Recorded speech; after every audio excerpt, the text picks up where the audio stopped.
right, there we go. Hey everyone, Richard Carlton here. Welcome to another great day of FileMaker training at fmtraining.tv. I'm the creator of fmtraining.tv, where you can learn all about the FileMaker platform and learn how to build better FileMaker applications for you, your customers, your organization. This broadcast is completely free to everyone and is being broadcast in high definition to Discord, YouTube, and to Twitch. This broadcast is being recorded, which is really great. Of course, we might clean up the recording a little bit, so if we make a malfunction during the live stream, then of course we reserve the right to clean that up on the recording later on. However, because it's a live broadcast, we encourage you to ask questions. In fact, some people get aggravated when there's this dialogue with you and we ask questions. We want questions. If you have a question, odds are other people have the question too.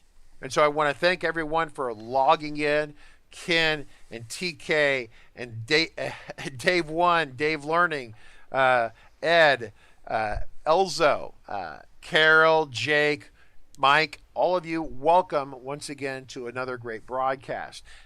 Now, as a reminder, if you want to check out the upcoming broadcast, go to fmtraining.tv, press the left tab for the live button. You can see the upcoming broadcast schedule. That's pretty awesome. Additionally, if you want to help support this channel, right? We always say this, this broadcast is brought to you by fmtraining.tv, bringing you the greatest and the most entertaining FileMaker training videos available. So the idea is that if you want to help support the channel, make sure you check out our on-demand video bundles. We have videos that cover the latest version of FileMaker. We have videos that cover the deploy course. In fact, we used to sell the courses individually. Anymore, it's just much simpler to sell a complete bundle for a low price. We do this on an annual basis. So if you buy one of the bundles, that really helps support the channel. It ensures that we can keep coming back every day, because this broadcast actually takes a lot of money to run. The people here don't work for free. As much as I would love that to be the case, they do want to get paid. So moving along, today's broadcast is being supported by the folks at the Los Osos office. That would be Haley Marie, Kristian Olsen, and the awesome coaching team down there. They're originating the broadcast. And so let's go ahead and cut over to them right now and get our guest speaker going as well. Well, thank you, Richard. I'm going to be playing host today as well as our presenter, so this will be a little fun. I'm going to be bouncing around, checking the questions, showing you guys files, and chatting about everything. So to kind of introduce today, I've got a new product demo, if you will. Some of you will be familiar with the virtual menus file that I had released earlier in the year, and I've got a new one, similar take, called virtual tables, or excuse me, virtual tabs. And I'm going to show that file, but I want to actually really focus today on the broader conversation of what virtual lists are and what virtual data is. And part of this came about because I've had at least 3 clients, if not more, who are watching the streams and actively engaged and very excited by what they see, come to me and say, hey, Kristian, I want to build a virtual list. It seems really cool. And they don't necessarily know what it is or if they even need it. And also the many different applications that they apply to. So I want to start today and kind of go over virtual lists. And I know we've had many different streams on this, so some of you are probably going to be in the deeper end of the pool of being familiar with what a virtual list is, how to use it, and really how to leverage that technique. And some of you are going to go, I have no idea what he is talking about right now, and many of you could be somewhere in the middle. And so I really want to encourage and open today to be a forum of asking a lot of questions. I've got 2 days for this. In fact, I thought Richard was going to be hosting, so I wanted to give myself a little buffer. Sometimes when you've got a host, we can go back and forth and have a bit of a conversation. So today will be a lot of the how to ask questions, and then tomorrow I'm going to show how to actually integrate this product into your files in a very easy way. So let's go ahead and take a look at this kind of presentation, if you will. And I want to talk about the different types of data, how they're stored, and what that means. And you guys have seen a number of videos from Nick Hunter, so you're probably not completely green to this. But assuming that some of you aren't as familiar, I want to go over some of the basics. And so what I want to talk about is the first part of how data is stored in your database. Now, hopefully, most if not all of you are hosting your files. This one's local, so we're not really going to see the downsides of a lot of the stuff that I talk about in this specific file, but I am going to show a real customer's file later on in today's stream, and we can see where that has an impact. So you store data into a record. It's stored on that file up on a server, and you need to call that file to get it. But it's actually stored there in a record. Now, if you have a contacts database, this is going to be things like my first name, Kristian, my last name, Olsen, where I live, all of the bits of data that we put into there. But then we've also got other types of data that isn't stored. And you're primarily going to see this in the form of calculations in managed database. And if you go back there, and we'll show this, you're going to see this unstored word. And what does that mean? Well, if I go to a contacts database and I look for Jake or Kristian, I can do a find on that field, and it can look for it because in every one of those records, that data is more or less written down. But an unstored calculation isn't written down. The database is actually doing processing and calculating to figure out what it is. And you can technically do finds on these, though weird stuff starts to happen with unstored calculations as your database gets bigger and more complicated, and they also become very slow. One of the most interesting customers I had last year, I think it was last year, that I actually gave to one of our other engineers, she reached out to us. She had a database, and she had a field that she would do a find on, and it worked for many, many, many years. And then one day it didn't. And it was an interesting challenge to me to figure out what was going on. And the short answer to the story is she had several unstored calculations based on one another, looking through fields. And one day the amount of records she had and what that unstored calculation had to do exceeded the processing power, and she just couldn't do a find on it anymore. And so that's what the second one here is, unstored data through a related table. So I've got a little portal over here. This is my parent record with stored data. I got California, I got South Dakota, and I've got just different blank records down here. And this unstored calculation says, hey, give me the first field out of the first record. That's this record 1 text. If we go to the next one, we see San Francisco. And if we go to manage database to look at unstored data related table, unstored data related table, assuming I can actually find it. There we go. There's that unstored word that we're talking about. This is generally a red flag. If you come into the back end of a database and you see these, unstored calculations are very often the first thing that you do as a beginner developer to solve a problem that you don't know how to otherwise. And they work a lot of times, and that's why people use them. But they are a sign, again, of a lack of a better way of solving the problem. They're slow, and that's the biggest reason that you don't want to use them. They are slow. Now, when you reference a related record and you want to grab one thing out of it, the impact might not be tremendous. Displaying related records isn't the worst thing in the world. But then you might want to start getting lots of information. Maybe you want to get the total number of children records. So this unstored calculation is counting how many related records there are. You can see the 2 for 2 related records. If I jump to the next record, we see that go to a 5 and a 1 and a 3. So that's what that is doing right there. And again, this file is local. We're not going to see much of an impact on it. All of the data is in the file. And why does that matter? Well, when you've got data up on a server, the latency or the slowness you experience is the transmission time from you calling the server and it sending information back to you. As much as you can reduce those calls back and forth, the faster you're going to have something happen. And if you need to call the server and have it do a bunch of processing, but you're waiting here in real time as that information goes back and forth, again, you're going to see a lot of that latency. I never allowed finds on unstored calculations. Yeah, so Kyle is saying just don't even allow that to happen because you're going to see that beach balling. And so we're going to get more in depth on this a bit. And again, by all means, send questions over as you have them. So again, we can look at children data with an unstored calculation. Anytime you reference another table in a field, it will be an unstored calculation. There's one tiny exception to this, but generally speaking, that's how it works. Now, if I want to get totals, if I want to get lists, if I want to get anything out of those other tables, that's also going to be an unstored calculation. But sometimes you can use unstored calculations in productive and useful ways. For example, maybe I want to get a page number. And this field is fairly basic. Give me page number. And I'm not likely going to ever do a find on that because it won't make any sense. I'm not going to put that on a user interface layout. I'm going to go to a print layout and maybe display that on the bottom of the print layout. That one might actually work fine. It's basically doing a calculation, and I'm just putting it into a field rather than referencing it through a merge or other way of solving that. The other thing you can do is you can try to do things like getting the current date. This is where you're really getting wonky, and I do not suggest this. So again, we can talk about stored data, we can talk about processing and uncalculated or unstored data, and then essentially what people start trying to figure out is, all right, this is tricky. How do I game the system? Can I cheat? And no, you can't cheat. So there's also poorly defined, poorly stored fields. Let's go look at this last one here.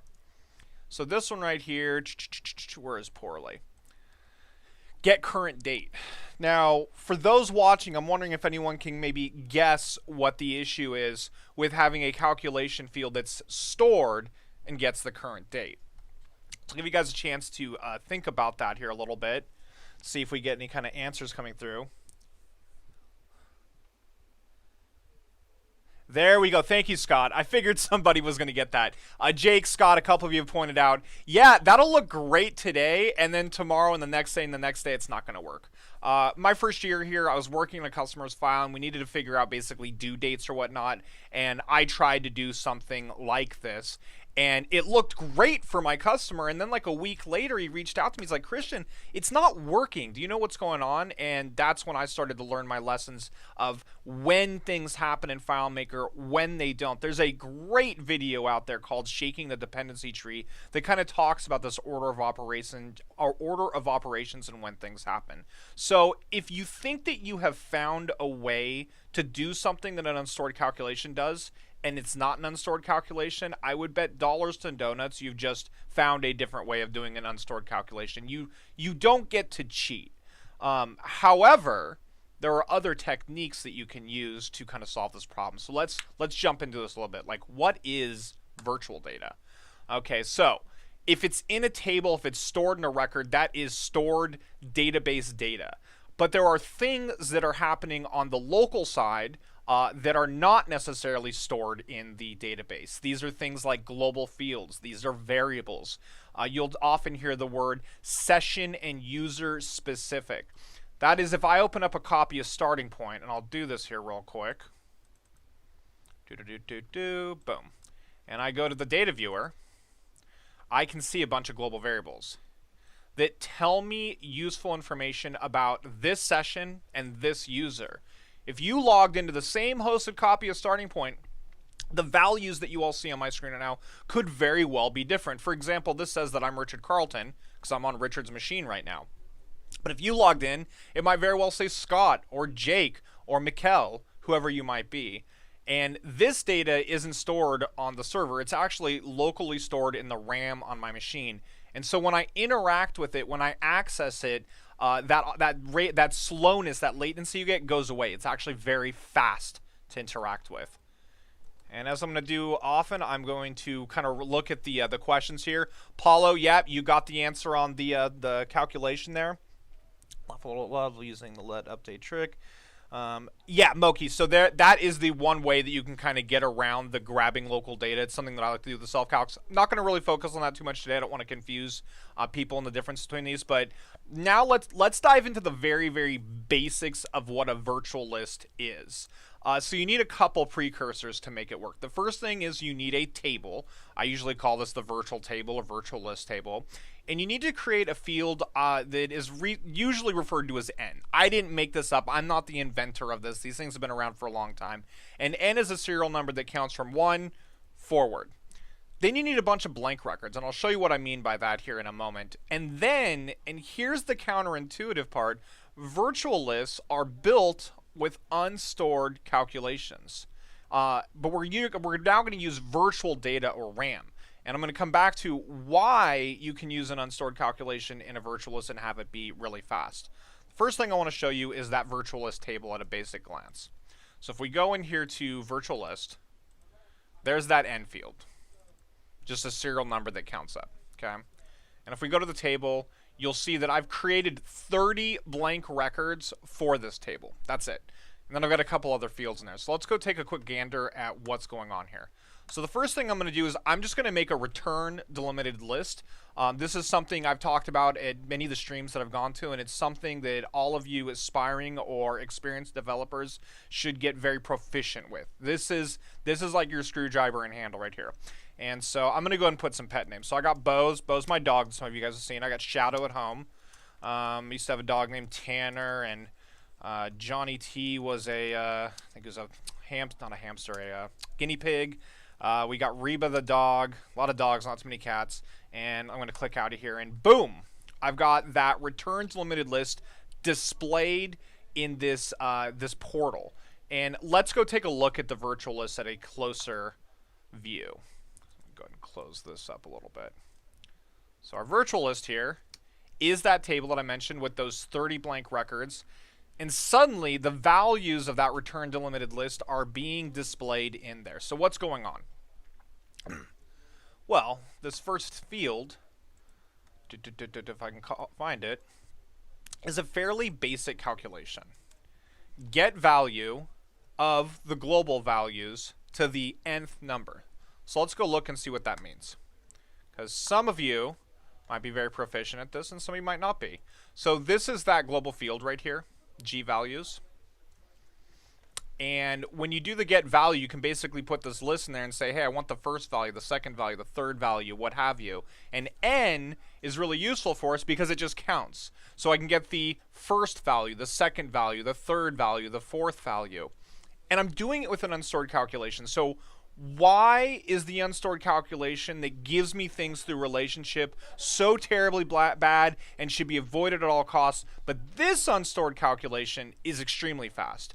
I'll tell you, when I first started building virtual lists, I didn't know the answer to the question. I just know that people smarter than me said this is how you do it, and this is the first virtual list that I made, and so I did it, and then I grew from there. And Calvin, who you guys have seen on the streams, was on a project with me, and we made a really cool virtual list. And Calvin, I remember, asked me, and he was kind of above me on the food chain, why is this fast? Why do unstored calculations work so fast? And again, I kind of shrugged my shoulders and said, I don't know, people smarter than me said do it this way, and that's what I'm doing. And he was the one that brought to my attention that the unstored calculation that's taking place is happening on local data. It's happening on data that is in that global field, and global fields are stored locally. So if we go here to G values, we can see that. It doesn't show up in my current tab because it's a field versus a variable. But we don't need to use a global variable or global field. We can put it into a global variable. And that's what I'm doing here. So now we've got $$ values showing the same set of data. And over here I've got another virtual list showing that data. So let's go look at what's going on with that one. So again, we can go to View. And we can slide this over. And we can see I've got another field displaying the same set of data. Again, we're still very much in the shallow end of the pool right now. And what's going on here? Very similar to the other one. Get value of a global variable to the nth degree. And again, we're asking for local virtual data in our RAM rather than something up on the server, and therefore it can access and display and calculate that data very fast. Now, for those of you who maybe have not seen a virtual list, Kyle, obviously you're quite proficient with these if you've built a pivot table for, which is quite advanced.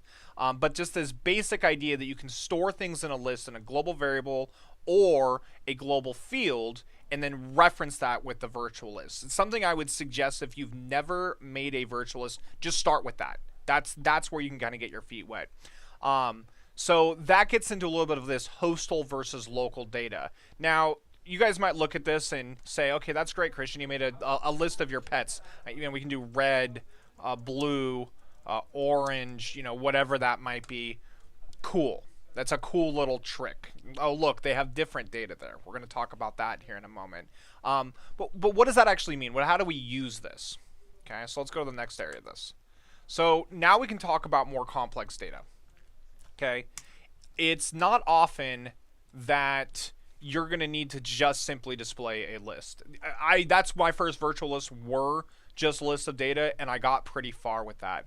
But eventually, I wanted to have multiple components of data. Most tables don't have one field. They have lots of fields. For example, what if I want to store the ID of a person, but also their name? And so the first thing that I did, similar to what Calvin has done and many other developers, is I created a way of encoding the data. And I found that many in the FileMaker community use pipe separators to display this more complex data. So let's take a look at what I mean by that. So let's say I wanted to display contact names, but I wanted to know the contact ID that's underneath it. So I'm going to do con 001 pipe Kristian. I'm going to do con 05. We'll do 2 zeros to be consistent. And we'll do Jake. Con 015. And we will do Zane, my handy assistant from today. And I'm going to click out of here. And there we go. So now I'm able to display both those pieces of information. And those of you who might be thinking ahead might go, oh, well, you don't even need to display the ID. Maybe you display the name, but you have access to the ID. Or maybe you just want to display two things. For example, maybe you want to know that Kristian is California, and Zane is Oregon, and Brittany is Washington. And click out of there. Boom. So again, there's some flexibility here. Exactly, and pBrain is saying they can grab information from all over the place and refactor it into a report or summaries, etc. This is where you guys are starting to see where the virtual list can become quite useful. So just like the last slide, I want to show you that we can go ahead and store that both in a variable, but we can also store it in the global field. Now, here's where things can also get kind of interesting. I'm going to go over here. Actually, I think I can just change it right here. Let's see if this works.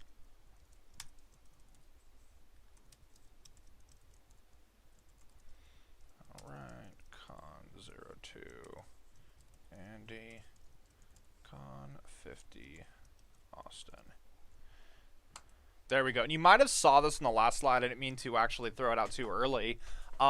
Same virtual lists, different data.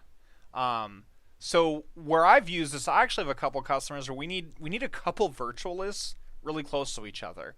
And how do you make that work? Well, as you saw in the back end here, what we're referencing, again, that global field or global variable, you can name these different things. So you can throw things into variable 1 and things into variable 2. And that's kind of what's happening here. We've got this in a global variable, a global field, keep mixing those up. And over here, we've got the variable, and we can display the information different between each other. Kind of interesting. So this allows for much more advanced options, but it has problems in and of itself. For example, blank values. So Andy might just be blank on this. But you might not actually be grabbing a list of people. You might be grabbing summaries, and the value for this one could be nothing, and so you get rid of it. The problem is you need it displayed somehow, and if you just get rid of it, it goes away here. Now imagine there was actually supposed to be a second value in the middle there, and they just collapsed. Those of you who are familiar with SQL, this can very much be a problem when you start to create SQL lists because you have to account for those empty values. How you encode the data matters. Now you're dealing with these pipes. I like using the pipes because it's really uncommon that you're going to have some data or something that has a pipe in it. But what if you do? For example, I had a recent virtual list, I think it might even be the file we're going to look at, that needed pipes in the name. So suddenly my custom function that allows me to easily separate these broke. And one of the things that I'm going to share in today's file, I'll give this one away if people want it, because there's a couple custom functions that are kind of useful. For example, the one that we're looking at here with the pipe separators is a custom function that I've written that basically lets you put in the list of values.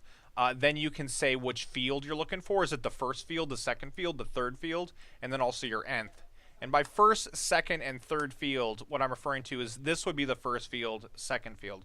So it's actually really easy for me with that custom function to expand through this pipe method the amount of fields that are in each of these virtual records, if you will. This leads me to the next area of complexity in this. And some of you might be asking, I mean, this pipe method is cool. In fact, you could really come up with your own, any method you want to. You could put an asterisk or invisible characters. But hasn't anyone else created a better way of storing data? I mean, it's not like Kristian or Moki or Kyle is the first person who's wanted to do this in the world. And there is a much better way to store data. JSON. JSON is the data language of the internet. It's something that I'm slowly becoming more and more proficient with. And the more that I use Virtualists, the more I find it to be incredibly useful. So now we're going to ante it up a little bit. We had a simple return delimited list of I want the first value, the second value, the third value. Then we put things into a pipe separator, so technically we can encode multiple pieces on each row. But what about if we have blank values in between those? What if the structure of this just starts to get rather complicated? So let's look at that. So what I'm going to do is build an array here. And for those of you listening in, I don't want you or expect you to be JSON experts. I just want to show you how this kind of works and talk about it in a very loose sense. So the first thing we have up here is what raw JSON looks like, and it really should just be in a single row. Let's see if I can stretch this out. There we go. And that one's not too hard to read, but raw JSON is very difficult to read when it becomes long. But it's great for encoding it and sending it over the internet. That's how you send information to APIs. That's how you get information back. This is how I like to send information to servers and get information back. It's an encoding mechanism. Now, in FileMaker, we can format our JSON, or as some people have told me, we can make pretty JSON or human-readable JSON. And that's what this is right here. This JSON array has two specific things going on. We have a name and we have the count. So if you recall me popping through the records at the beginning, I had a handful, about 5 or so records, and they had children records. Well, imagine that I wanted to know what that parent piece of data was. So we're going to go back to the slide here for a moment. So stored data, California, South Dakota. Maybe I want that information displayed with the number of related records. But as I've learned, if I try to do that with an unstored calculation, it's going to be slow. So how might I go about solving this? Well, if I can go and get those counts through the relationships, ideally by going to the server, finding the totals, and bringing it back, then I can display them through local data, virtual data, and make it incredibly fast. And that's what's kind of going on here, is we've gone and figured out the counts. And that's what these are. These are the number of related records from our first, second, third, fourth, and fifth record. And then down below it are the names of those parents. So stored data has 2 children records. California has 5, South Dakota 1, New York 3, and Florida 4. But I'm not getting this data continuously or unstored. I've gotten it, I've cached it, and now I'm going to come back and display it myself. And that's what this virtual list on the left is doing here. Stored data 2, California 5, da-da-da-da-da. And we can go look at the raw, we can go look at the virtual list table again. Now I skipped the pipe methods, but we'll just kind of move this all the way over. And again, there's our data that's going on. Now, one of the things I want you to see from this too is all the different stuff that can get stored in a virtual list table. So if you're thinking, hey, I have multiple uses for a virtual list, do I create like 5 different virtual tables? I've never had to do that. I create one virtual list table, and I have lots of different fields. One of the things that I learned that I don't do anymore that I would suggest you is I used to do things like naming things field 1, field 2, and just reusing them over and over again. I don't recommend this method all that much anymore, because then you have to remember what that is. I just name them in my files now. And if I have 2 fields that get value to the nth degree, It doesn't matter. The cost to me having a field in there that stores no data versus a field that I can actually read the name of and easily build and construct without having to like do my own unstored calculation, for me is a trick of the trade that I would share with everybody. And so the conversation that I see going on there, just share with anyone in the YouTube and Twitch, is that there are other data languages to display this information with. One of the ones that is very well established is HTML. And I'm actually doing that. I would have worked actually more on this demo this weekend, but I've got a customer that we've got to build a bunch of virtual stuff with HTML. That's actually something I've used a lot, and that's one of the things we're going to talk about here shortly, is where we can use some of these things. So, barring any questions on this part, specific part, I'm going to go ahead now and transition into the next slide, which is our last slide of this part, which is, when do we use virtualists? And I want to give you some real examples from clients who reached out to me on this. First of all, calculate data that is not stored. As someone had put in the Discord, you can go all around the database into this table and this table and grab things that are not stored in a record. Where I see this most commonly is summaries. That virtual list table that I mentioned that Calvin and I built was for a company that needed to track production. Or really the building of something. And I don't want to give much away about that company specifically, but they had a lot of raw records for quantity amounts. And these are raw, these are scraps. They're not real things, but as someone put, a bomb, the building up of these things is really the data that they're interested in. And they need to know how much raw metal they have, wood, plastic, these boards, and we don't have that data stored in the database. So what we would do is go to the server and figure out how many of these things we have. We had different stages, if you will, for them, different levels of production, and we would get the total, and we would encode the total for all of these into a JSON array with the name next to it. Then when they came back to the client, you could open it up and you could see what looked like objects. There were these squares that had the name and the totals and different broken down information for it. And one of the things that was really cool about this company is based out of Australia, and I wanted to see how fast we could make this.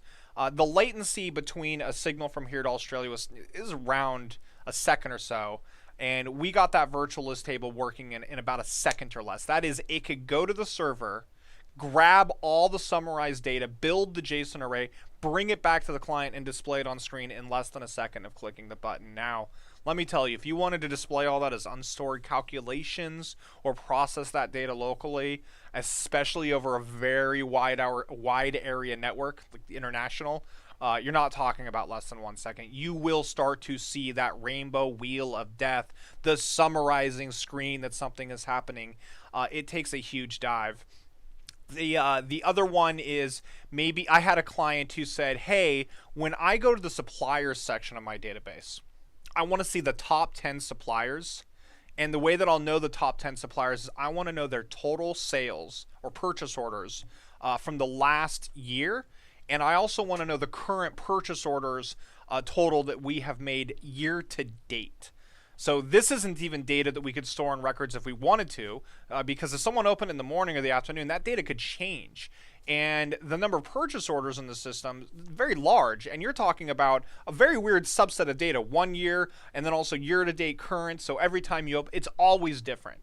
And just like the Australian company, this company operates internationally. They're in like 5 different countries, and they need this data quickly, and they want to be able to see it. So, just like the first client, go to the server, find the summaries for these. Basically, you had to do some sort of logic to figure out who the best ones were. SQL is great for this. Make that list, return it to the client or the local user, and display it.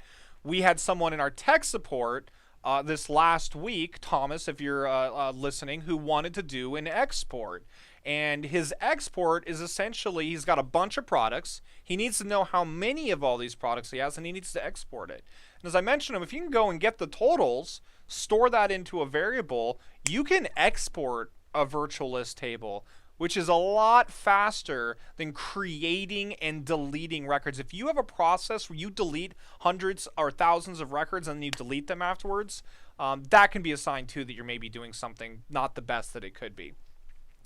data that needs to be displayed that's just not in a table. And that's kind of what these summaries are.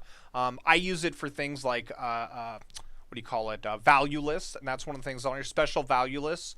One of my clients said, I need a virtual list, but he didn't need a virtual list, he needed charting. And in fact, I had 2 clients who needed this. But it's still kind of the virtual list technique where they needed to go to the server, 2 different clients, 2 different needs. One is trying to figure out a gross sales in the different sectors of his company. And the other person is trying to get aggregated data for real estate, for the land, because that's what he's able to go in and use himself.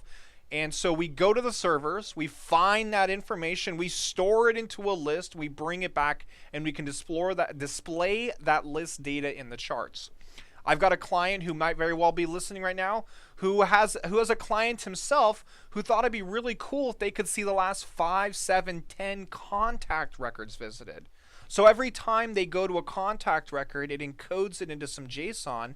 They've got a virtual list where they can see those names, and if they click on it, behind the scenes, we've stored the contact ID and we can go to that. So that's not a table that you want to index and store and delete in your database. These are areas where virtual lists are really good. These are different places and areas in which you can use that virtual data to make things faster. The 2 things that virtual lists really do to me, if I had to boil it down, they allow me to do things fast that would otherwise be slow. The other thing they do is they allow me to solve problems that otherwise wouldn't be able to be solved. And I'll show a quick example of this before we jump into, or I guess I should segue, or maybe you want to display tab data. So we'll talk about virtual tabs here in just a moment. I want to show one last example on this. So over here, we've got virtual menus, which you guys may or may not remember have seen. Sure. It's the fun part about not being on your own computer. So one of the things that virtual menus did is I wanted to be able to assign scripts to these menu items. So I needed a list of all the scripts. Now that's not something in the database. Script names can change frequently. The amount of scripts you have can change. So I don't need those in real records. And so this edit script list was one of the bonuses that kind of came with this file that I never really talked much about with everybody, but this is a virtual list right here. These are all of the scripts that are in this database. In fact, if we go over here and we look at the data viewer, we can see, and that's raw JSON, very difficult to read. Let's go look at that under our watched.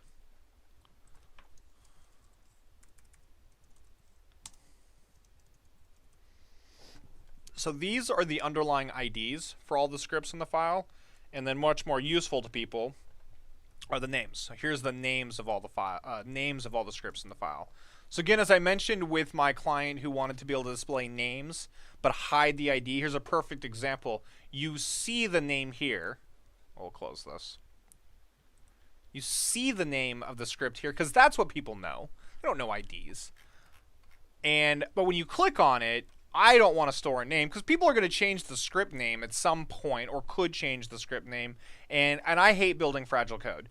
Anytime you have anything based off of text, and there's certain places you kind of have to do it, you're opening the door to things breaking. One of the things that I love about FileMaker compared to some of the other languages out there is it's very resilient. You change the name in a lot of other languages of anything, and the whole thing blows up on itself. But FileMaker fixes itself. In fact, if you've done any SQL in FileMaker, step 1 is learning how to make a SQL statement happen. And step 2 can very much be learn how to make it happen, but be resilient enough that it's not going to break when you change a field name, because that can be really frustrating. One of the things that we have in Starting Point that I think is actually quite useful is these tabs that tell us the different things related to the record that we're in. So whether it's accounts or contacts, we can see the invoices, we can see the estimates. One of the things that happens if you don't have a number here, you don't know, does Ryan have an invoice or an estimate? You have to click on the tab to look. So these numbers have a functional purpose of letting a user know this person has notes, invoices, and then the number is useful. But one of the issues is if you look at how this calculation takes place, it is an unstored calculation. give me the count of related records on the other side. Now, is starting point a bad file? No, starting point's a great file. And many of you have probably done something like this, and you might be thinking to yourself, "Yeah, Kristian, I do that. I don't ever notice a slowness, latency as you're talking about it." Well, maybe you haven't done this on a file that has a lot of related records to one of those, or on a wide area network, or on an iPad that's running on 3G. And I've got a couple clients that I've suggested this to after adding it for one, where every time we go to the vendors or suppliers module, there's one, we usually end up in the first vendor. They've got the most amount of stuff that they buy stuff, so that it says like 1,000, product records, and the summarizing bar comes up. That is something I see very frequently. The need for what I'm going to show here actually came from another client who does everything on an iPad. So the slowness of grabbing the numbers was a real thing, but their issue is when you're on an iPad, you are looking at a screen size much more like this. And I'm going to show you their file. They're totally happy to have everyone see it today. And the main table that they use, and their file is based off of starting point, has, if I'm not mistaken, 11 or 13 tabs. And if you've ever made the tabs where they don't fit on screen, I'm going to go ahead and resize this slightly. What will end up happening when you add so many tabs is you have to drag the window out to see the rest of them, and it's awful. And if you're on an iPad, you can't even really do that. So there was a number of things that I did to. There you go. Scott's showing us one right now with 2,600 records. And again, FileMaker is still incredibly fast. I bet you for the most part you can probably come to that, assuming those totals on screen are not summary fields, without too much of an interesting. So let's take a look at virtual tabs here, and we can always jump back into starting point. In fact, I'll just minimize that. So virtual tabs, we've got notes, contacts, estimates, purchase orders, very much like what you've seen in starting point, but we can toggle to as many different tabs as we want to. We're not limited any longer to the tab that we're on. And so what's going on here? Most of you tune in and watch a lot of Nick's videos, and you might be aware that there aren't any tabs actually on this layout. It's deceptive. That's a button bar. So we've got a button bar, four buttons, and then we've got a whole slew of slide panels down here. So I've got buttons that say go to this slide, go to this slide. But how do we keep track of them, and how do we display the data? So what we do is, and this file's local right now, but you can go to the server, is we go and we encode that data into a JSON array, very much like what we did in that other file I showed you. So you can see here, we've got tabs stored in this array. And again, you don't need to be a JSON expert to be able to look at that image in front of you and go, well, it looks like the first one is a note with a count of 2, and I don't know what icon or plural means, just ignore them. The next one is contact with 3 and estimate with 2. It's almost like those are all the tabs, and then we've got some information at the top that maybe tells us something, okay? And that's exactly what's going on here. And as I change records, the data in this JSON array updates and changes. And the tabs are referencing that JSON array. But how do we get this toggle, how do we create the illusion that we're moving across them? So these are all of our potential tabs and the information that we want them to display. But then we can tell the system where the user is at. So this is a global field right here that says that the user is currently on slide 3. And then we have this adjustment number, and just ignore the icon here for a moment. So if I click on 1, you'll see that it says slide 1, slide 2, slide 4. Now if I toggle over and I click slide 6, even though it doesn't quite look like that, and I've got this adjustment value of 2. So each time I click on these arrows, we get this adjustment value, but we also know exactly what slide we're on. In conjunction with a number of custom functions, this is what allows the system to display the correct information and send the user to the correct tab, or correct slide that should be. Yeah, it could very well, nice JSON tabs, it could very well be, the tabs could be deprecated or not. I doubt that they'll honestly get rid of something like that. It's so popular and it's in a million different files. But those of you who are experienced developers can very much be looking to move away from the world of tabs and into something that's much more advanced, like the the buttons that we have here. So I'm going to show a couple more things. Again, very much interested in questions if you guys have them. And tomorrow I'm going to show the installation. But frankly, the installation is going to go fast. And I don't know if Richard will be here or not. But if he's not, we'll probably have a lot of extra time. So let's take a look at what's kind of going on here. So again, first of all, there are a couple fields that are being used here. One is this local field, or excuse me, stored field that stores the data for the records, which these are able to look at, and then we've got that global. Now, what's kind of nice here is all of this is done with custom functions. So if you go in here and you type VT for virtual tabs, you'll see that there's a whole list of custom functions for this. And some of the ones to bring your attention to is virtual tab data. And I'm going to copy this, and I'm going to do our JSON format, if I can type. And now we can see that data that's right there, okay? And tomorrow I'll get a little bit more into why we're looking at this in a custom function. But the other one that we have here, if I'm not mistaken, I just type user.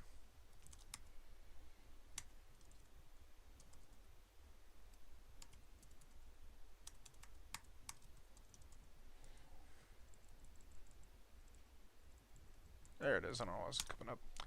And that's going to show us our user data that's there. Now, one of the issues that I ran into with this before I wanted to go live with it, not live this morning, but a couple weeks ago when I showed this to our other engineers, is Nick is in the school of thought, and this isn't to say that he's wrong, that a user should only ever be interacting with one layout. That's how things like Slack and iTunes work. You have a single layout, and there's very much an argument to that. I personally like having lots of layouts open. And I have a number of customers who like having a bunch of windows open. And so whenever possible, I don't like to restrict that as a possibility. The problem is, if you have two windows referencing the same variable, well, then your file breaks, or your method breaks. And so what I'm going to do here is I'm going to go ahead and open a new window. And we'll get that error for a moment. And I'm going to go to a different record. And so over here, I've got 00000. And if I go over here, I've still got those values. So what's going on there? Well, over here, we do have a global variable that actually gets set up with this virtual tabs demo. And every time a new window is open, we make a new repetition for that global variable. And we can track each of them through this. This is part of the process that I'm still probably fine-tuning the most. One of the things when you get this demo, even if you don't want the sliding tabs, even if you're not interested in the caching of data, there is a custom function in here that I would suggest if you, especially those of you who use a starting point. So if we go here to custom functions, one of these that's actually quite nice, I believe it's this one right here. So if I go back to the tab in starting point, you'll notice that you might recognize this calculation. And this is where it started before I got more complicated with my client, was just having this calculation in the tab and basically having parameters of the field name, what it would look like if it's plural, because most things you add an S to, but like the word deliveries, you need to spell it differently. And then what the TO would be, or the ID of the children records of the counts. Why have everything in a single custom function versus all of the tabs having their own calculation? Arguably, it's slightly faster because it's a custom function. But what's nice about this is if you decided one day that the letter or the number needed to be a larger text size, if you have 6 tabs, that's 6 places you have to go and do the work to. But if you throw this calculation of the tabs and you want to make some sort of styling changes, you now have a single place to go and make those changes. And when I give this file away, one of the things that you're going to notice is to make it easy for people. Almost everything here is done with custom functions. So the names of these tabs, virtual tab 1, virtual tab 2, virtual tab 3. You'll notice down here for the parameter, let's go back to the first one. 1 plus virtual tab slide adjustment. 2 plus virtual tab slide adjustment. All of them calling the same script. Similarly, any hide conditions or conditional formatting, call these custom functions. basically unifying all of the code to this into a single location, and as I'll show tomorrow, making it really portable to other solutions, but also many modules. This isn't designed to go into like one module into a file. It's designed to go into many different modules. But let's go and look at two more things, and we'll actually wrap today up in a normal time frame. So one of them is, I made this, I'm using it for a customer, they loved it. I got another customer that I might need to integrate something like this for them, and right off the bat they said, we love the tabs and starting point, but we need icons. And in our country, how things are interpreted is far less language based and far more into images and icons. So we need to have icons on these. Well, how do I make icons virtual? You can't store them very easily into JSON. I could do something like the virtual menus where it actually becomes a portal and there's a container, but then how do you have it resized? This is a real challenge. But the button bar does allow for icons. And so I thought about it and I said, I don't think this is as hard as I thought it might be. And so if we go into this example right here, we've got notes, contact estimates, and purchase orders. And as I toggle that, you'll see yet again that not only is the number of records, the name of the tab, but the icon incrementing as we go through it. And that's not that hard to add. I'll break down how that works. In fact, when I showed this off to the seniors, there was only 5 tabs in here. But I wanted to demonstrate how easy it is to add things to it. So real quick, I went ahead and added a couple more of those. In fact, I can show that. But what I want to show you all real quick here, I'll show off 2 parts of this. So Advanced Calibrations is a pretty cool, they do the inspections on medical equipment out in Texas. They're one of my bigger clients, and they were very excited about this feature and more than happy to have me show it off to all of you all. So this file's hosted out in Texas. And if I go over here to sublocations, as I had indicated, so if we look at this is how it looks on an iPad. So I might even actually reduce the amount of tabs showing right off the bat. But you can go ahead and toggle through these, and as you can see, I got a lot of them. And if we go to somewhere like San Luis Obispo, which is one of our test records,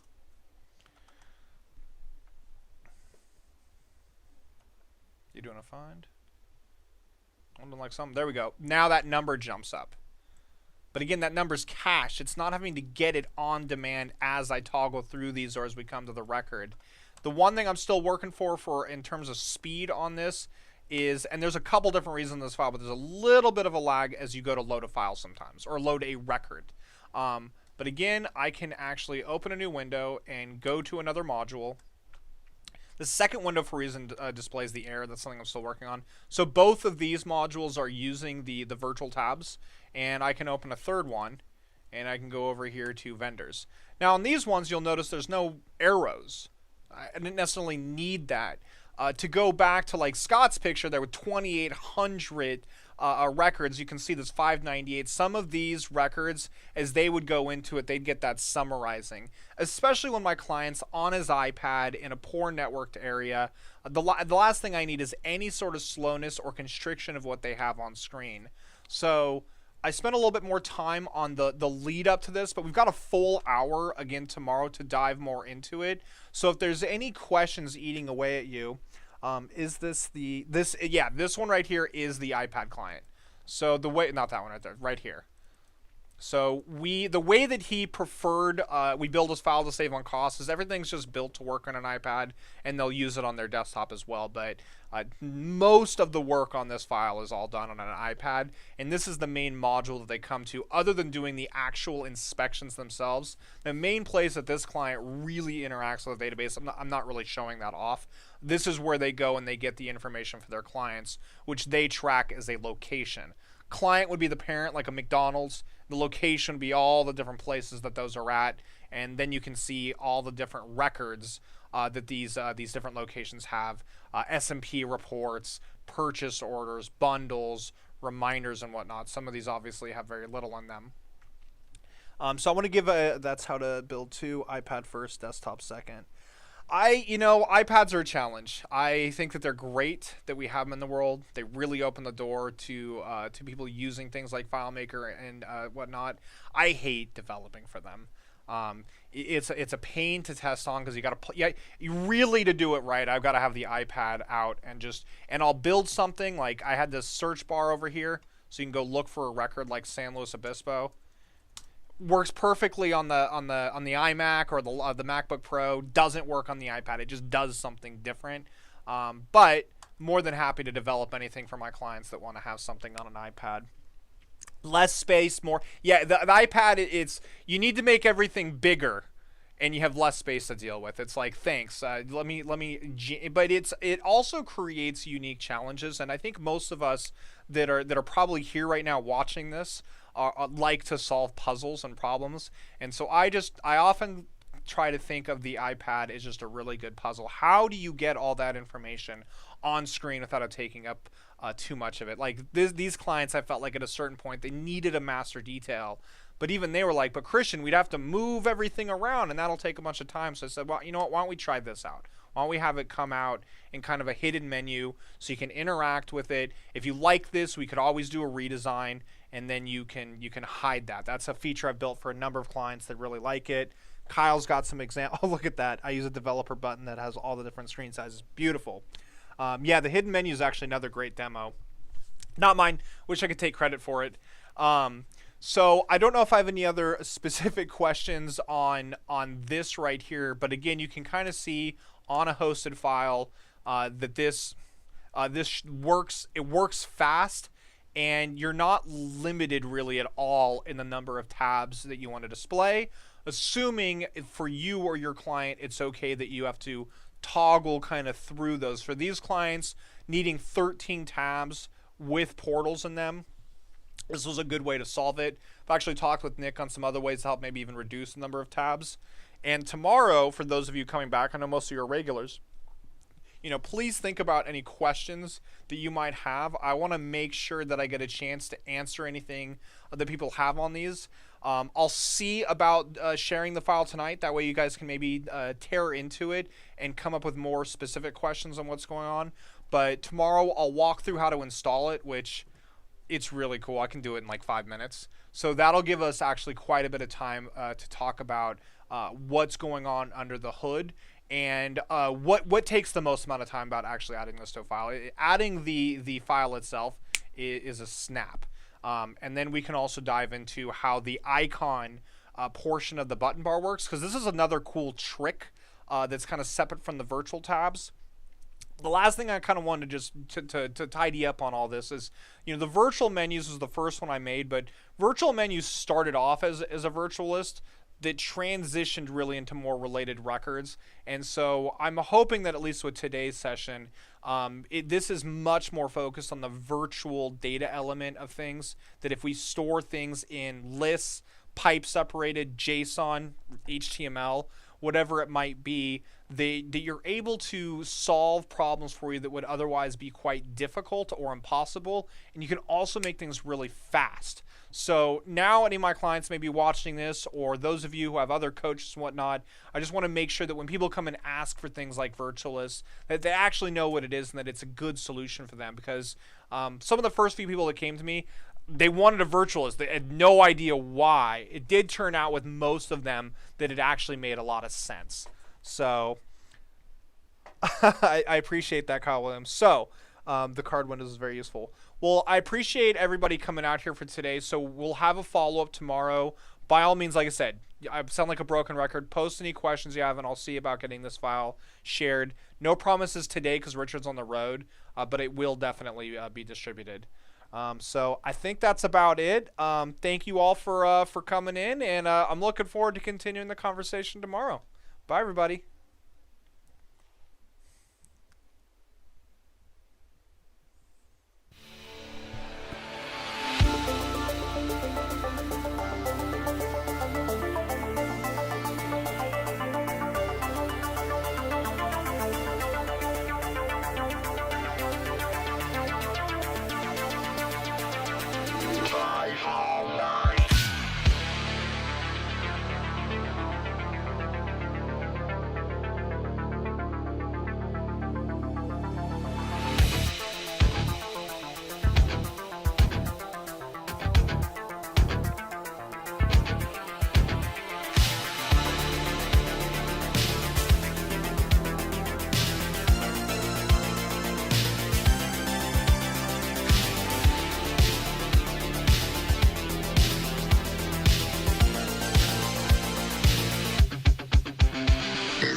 the whole way. Calm, cool, collected, the quarterback.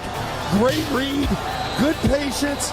More importantly, great job up front protecting this quarterback to give you a chance. And that's all you can ask for. Try to rally down 10. 9:25 to go here in the fourth. Short motion by Amendola from the left. Brady takes the shotgun snap, stands in, throws it left for Amendola, reaches up and snacks a high throw and lands inside the 10, rolling to the 9. Ball slightly behind him, but Danny makes the grab.